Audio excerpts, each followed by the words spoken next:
Ninakusalimu kwa jina la Bwana Mungu wa majeshi, jina la Bwana wetu Yesu Kristo. Mungu amekuwa ni mwema sana, ametupatia siku 28 za kujinyenyekeza mbele zake. Tulikuwa na wakati mzuri ambao Mungu alikuwa ametupa maelekezo ya kujinyenyekeza na kuomba katika kufunga kwa siku 28 hizi kuanzia mwezi huo wa kwanza pale tarehe 6. Na leo tumehitimisha safari hii ya maombi haya, na kwa hatua ya mwisho tumekuwa na wakati mzuri sana wa kuomba kwa ajili ya taifa. Tulianza mwanzo tuliomba kwa ajili ya muumini mmoja mmoja, Mkristo mmoja mmoja kwa ajili ya maendeleo yake ya kiroho, lakini baadaye akatupa neema tukaja tukaomba pia kwa ajili ya familia zetu, na baadaye tukaja kuomba kwa ajili ya kanisa, na hatimaye tumemalizia na kuomba kwa ajili ya taifa la Tanzania, kwa ajili ya nchi ya Tanzania. Na unaweza ukajiuliza kwa nini tunaomba kwa ajili ya Tanzania? Tunaomba kwa ajili ya Tanzania kwa sababu tunaamini kwamba Mungu ametuweka kwa ajili ya kuhakikisha kwamba mapenzi yake yanatimia katika nchi ya Tanzania na katika taifa la Tanzania. Tunajua jamii yote ya Watanzania wanatengeneza taifa la Tanzania, na eneo lote la Tanzania linatengeneza nchi ya Tanzania. Kwa hiyo yapo mambo ambayo Mungu alitaka yatendeke kwa mwaka huu 2025, na yeye akatupa maelekezo ya kwamba tuyafanyie kazi. Na ndio maana siku ya leo sasa tulikuwa tunahitimisha, tulianza kuomba maombi ya rehema kwa ajili ya taifa la Tanzania na kwa ajili ya nchi ya Tanzania, kwa ajili ya mabaya yote yaliyotendeka katika taifa hili na katika nchi hii, maana yake yote yaliyotendeka katika ardhi ya Tanzania. Tulimwomba Mungu rehema, na kwa ajili ya Watanzania tuliomba rehema kwa yale yote ambayo wameyatenda.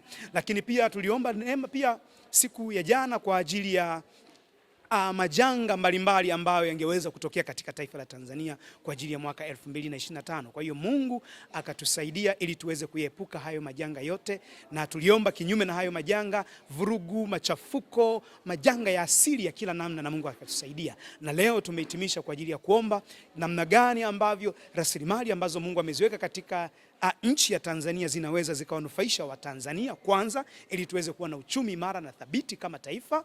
Lakini pia tukaomba kwa ajili ya viongozi wetu, kuanzia Mheshimiwa Rais, Makamu wa Rais, Waziri Mkuu, mawaziri mbalimbali, bunge na mahakama, na wakuu wa idara mbalimbali na taasisi mbalimbali za kiserikali na zisizo za kiserikali. Kwa hiyo Mungu amekuwa ni mwema, ametusaidia. Tukaomba kwa ajili ya hao viongozi ili waweze kutuongoza vyema sawa sawa na mapenzi ya Mungu. Lakini pia zaidi tukaomba kwa ajili ya uchaguzi wa mwaka 2025. Tunajua tuna uchaguzi kwa ajili ya urais, kwa ajili ya wabunge na kwa ajili ya madiwani. Kwa hiyo tukapata neema pia vile vile kuomba kwa ajili ya uchaguzi tangu hatua za awali za mchakato katika ngazi ya vyama, na tutakapokuja mpaka katika uchaguzi ule wa kitaifa. Kwa hiyo tumepata huo muda wa kuomba kwa ajili ya hayo, na kuomba kwamba Bwana atupatie viongozi ambao wenye sifa kuu tatu. Sifa ya kwanza, tukaona kwamba Roho wa Mungu awe anaweza kutenda kazi ndani yake, lakini pia tupate kiongozi mwenye hekima na kiongozi mwenye maarifa katika kila ngazi ya kitaifa, kuanzia ngazi ya juu kabisa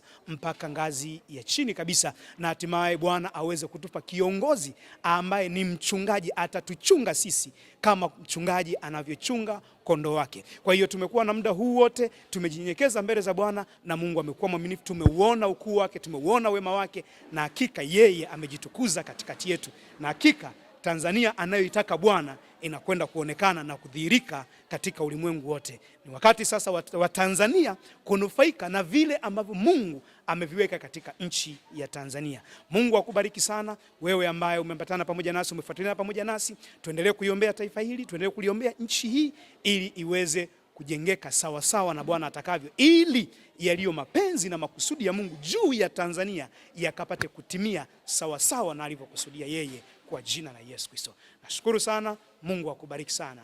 Asante sana. Naitwa mchungaji Joseph Mwajojo, ni mchungaji kiongozi wa kanisa la Unshakable Kingdom Church, Goba, Dar es Salaam, Tanzania. Karibu sana na Mungu akubariki sana. Tupo njia panda Nash Park, Goba Road.